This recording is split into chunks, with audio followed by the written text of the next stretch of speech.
Hello everyone, welcome to class 11th history. Chapter 7 चल रहा है हमारा, चेंजिंग कल्चरल ट्रेडिशंस।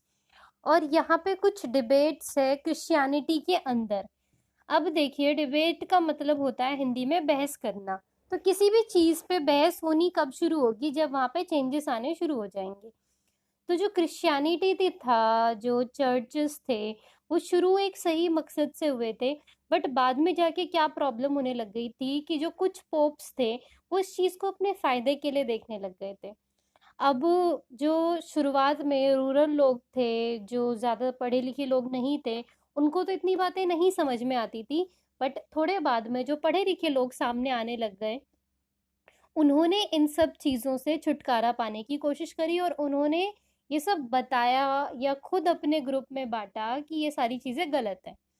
तो trade, travel, military conquest, diplomatic contact, इन सब के अलावा जो नया कल्चर था वो एजुकेटेड और वेल्दी लोगों को तो बहुत पसंद आ रहा था।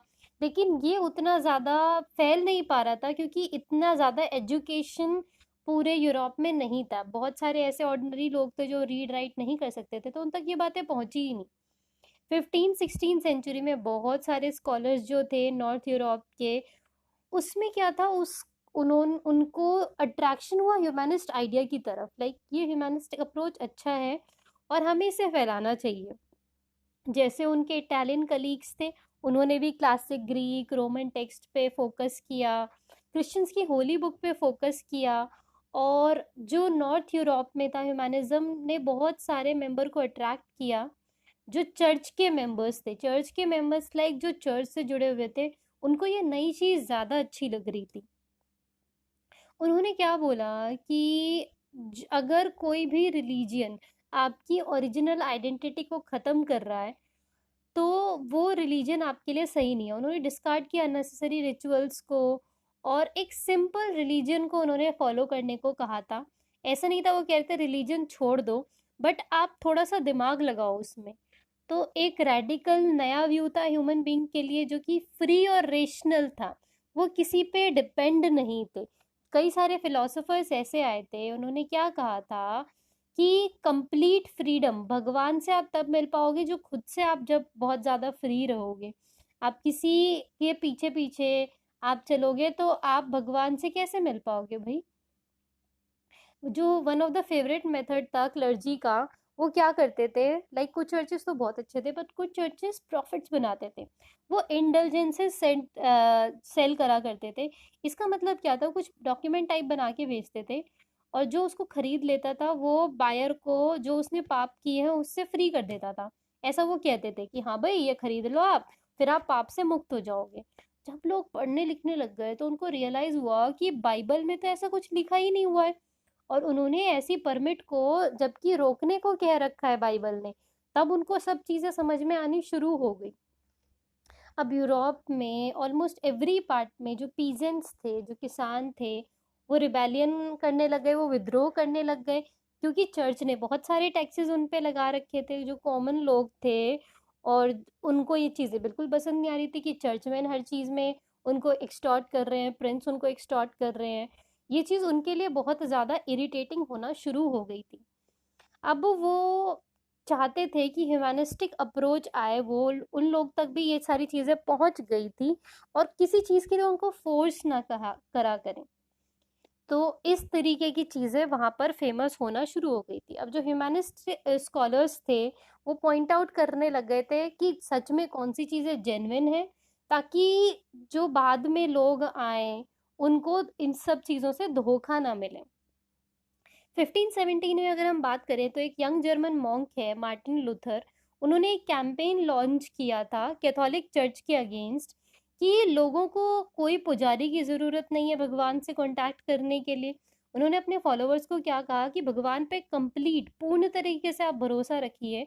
भगवान से मिलने का सिर्फ एक यही तरीका है कि आप भगवान पे भरोसा करें और एक सही लाइफ चुने ताकि आप हेवन में, हेवन यानी भगवान के पास, स्वर्ग में जा सकें। इस मूवमेंट को उन्होंने प्रोटेस्टेंट रिफॉर्मेशन नाम दिया था, जिसमें कई सारे चर्चेस ने उनका साथ भी दिया और कई सारे चर्चेस ने उनका विद्रोह भी किया था। जो लूथर का आइडिया था उनको पॉपुलराइज किया उल्रिच zwingli ने और बाद में जीन कैल्विन ने। और उनको कई सारे मर्चेंट्स, रिफॉर्मर्स और बहुत सारे पॉपुलर जो लोग थे उन सब ने सपोर्ट किया था। रूरल एरिया में ये सब नहीं हो पाया क्योंकि वहाँ पे जो कैथोलिक चर्च था उसका अपना एक बहुत खतरनाक इन्फ्लुएंस था। कई सारे और जर्मन रिफॉर्मर्स आए जैसे कि एना बैप्टिस्ट, और कई सारे रेडिकल लोग भी आए। अब जो मार्टिन लूथर थे ना, उनको रेडिकलाइजेशन बहुत ज़्यादा पसंद नहीं था।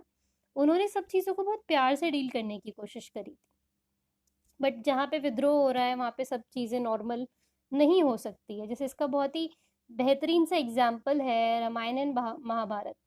लाइक अगर आप त्याग करोगे तो वहाँ रामायण होगी, पर जहाँ आप अपने हक की बात करोगे तो वहाँ महाभारत होगी। तो ये तो भाई सृष्टि का नियम है, तो चलता ही आ रहा है। अब जो नया टेस्टामेंट था, जो बाइबल डीलिंग के सेक्शन में आया था with the life of teaching of Christ and his early followers, new testament में कुछ नई नई चीज़ें ऐड हुई थी कि किस तरीके से भगवान से मिला जाता है। ये देखिए एक प्यारा सा पैराग्राफ है, किसने बोला है? विलियम तिंदेल ने, इंग्लिश लुथरन थे जिन्होंने ट्रांसलेट किया था बाइबल को इंग्लिश में। उन्होंने क्या कहा था ये टेस्टामेंट में, कि अगर आपको सच में किसी चीज़ का ज्ञान लेना है, सच में किसी चीज़ की आपको नॉलेज लेनी है, तो आप उसको कोशिश करो उसको अपने अंदर बसाने की। और उसके लिए आपको किसी प्राइस की ज़रूरत नहीं है, किसी और की ज़रूरत नहीं है। खासकर उन लोगों की ज़रूरत तो बिल्कुल भी नहीं है जो सुपरस्टिशन में आपको भरोसा करवाते हैं, फॉल्स डॉक्ट्राइन में कराते हैं, अपने प्राउड एम्बिशन को शांत करवाने के लिए, अपने आप को सेटिस्फाइड फील कराने के लिए वो आपका शोषण कर रहे हैं। तो ऐसे तो ना वो कभी भगवान से मिल पाएंगे, ना आप कभी भगवान से मिल पाओगे। तो उन लोगों से तो दूर ही रहना चाहिए। जो मार्टिन लूथर थे उन्होंने कभी भी रेडिकलिज्म को सपोर्ट नहीं किया था। मतलब उन्होंने जर्मन रूलर को कहा था कि सप्रेस कर दे आप पीजन के रिबेलियन को, लाइक 1525 में। लेकिन वही है, जहाँ विद्रोह होगा वहाँ पे चीज़ें शांत तो नहीं रहेगी। सो कई सारे ऐसे लोग थे जो शांत नहीं रहे थे, और इससे कहीं ज़्यादा प्रॉब्लम भी वहाँ पर आई थी। बट इवेंचुअली कई सारे जो फ्रांस के पार्ट्स थे या यूरोप के और भी पार्ट्स थे, जो कैथोलिक चर्च थे, उन्होंने फिर बाद में प्रोटेस्टेंट को अलाउ कर दिया था चर्च में वर्शिप करने के लिए। इंग्लैंड में जो रूलर्स थे उन्होंने पोप से अपना कनेक्शन ख़त्म कर लिया। King queen head of church बनने लग गए थे, और कि जो कैथोलिक चर्च था वो इस तरीके से उसका असर थोड़ा थोड़ा लोगों पे होना खत्म हो गया था। स्पेन में और इटली में चर्चमैन ने क्या करा, उन्होंने देखा कि भाई बड़ी दिक्कत हो रही है, तो उन्होंने फिर एम्फेसाइज करना शुरू कर दिया जो चीज़ बाइबल सिखा दिया, that is simple life and service to the poor. उससे लोग फिर से उसकी तरफ अट्रैक्ट होना शुरू हो गए थे। स्पेन में इग्नातियस लॉयला, उन्होंने क्या अटेम्प्ट किया कि जो प्रोटेस्टेंटिज्म है उसको कॉम्बैट कर सकें और एक सोसाइटी ऑफ जीसस बनाई जाए। उनके फॉलोअर्स को उन्होंने जीसुइट्स बोला। और उनका ओनली मिशन क्या था, ये क्यों फेमस हुआ? क्योंकि उनका मिशन था सर्व द पुअर और वाइडन करना नॉलेज ऑफ अदर कल्चर्स को। So this was all for this part. आप इसको बुक में आराम से पढ़ के देखिए, समझ के देखिए। नहीं समझ में आया आप वीडियो को बार बार सुनिए। सो आप सबसे मिलते हैं अगले वीडियो में। अगर कोई भी आपको कन्फ्यूजन या क्वेरी आप हमसे कमेंट सेक्शन में पूछ सकते हैं। I will try to answer each and every query as soon as possible. So thank you so much. Meet you all in my next video. Thank you.